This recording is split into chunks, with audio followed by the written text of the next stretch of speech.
Alright, let's dive into something that's been buzzing in the entertainment world lately, Jamie Lee Curtis and her passion for multicam sitcoms.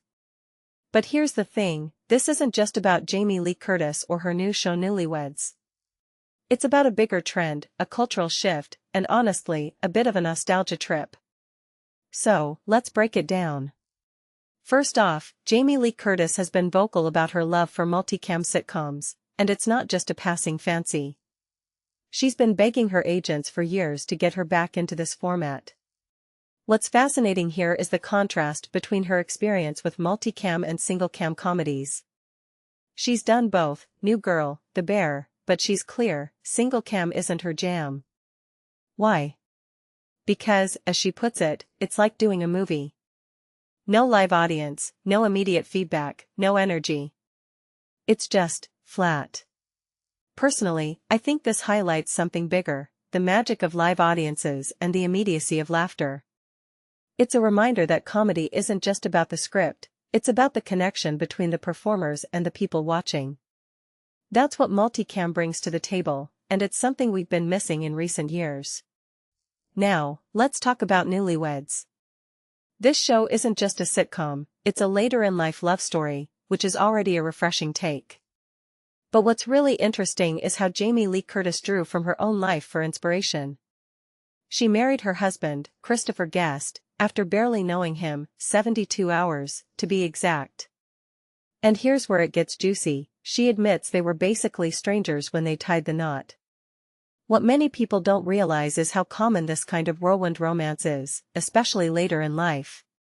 It's a bold, almost reckless move, but it's also deeply human.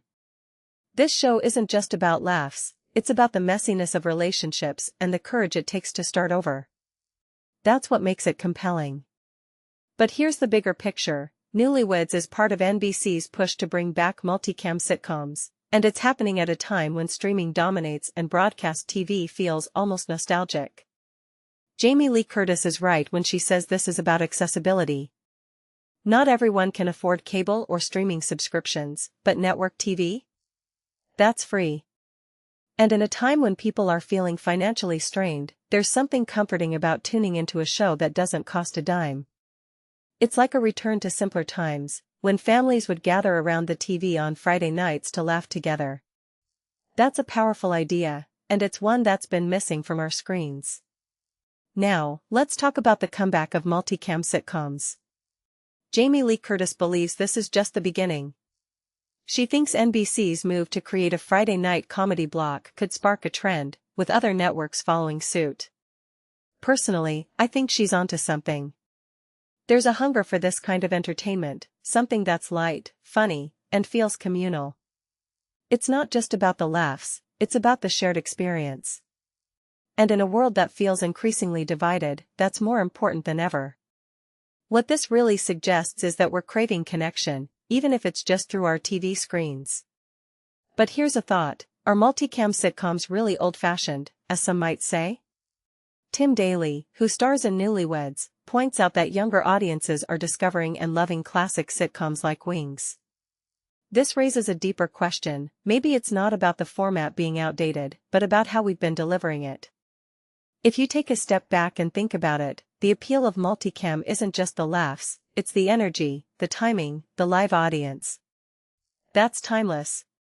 So, maybe this isn't a comeback, maybe it's a rediscovery.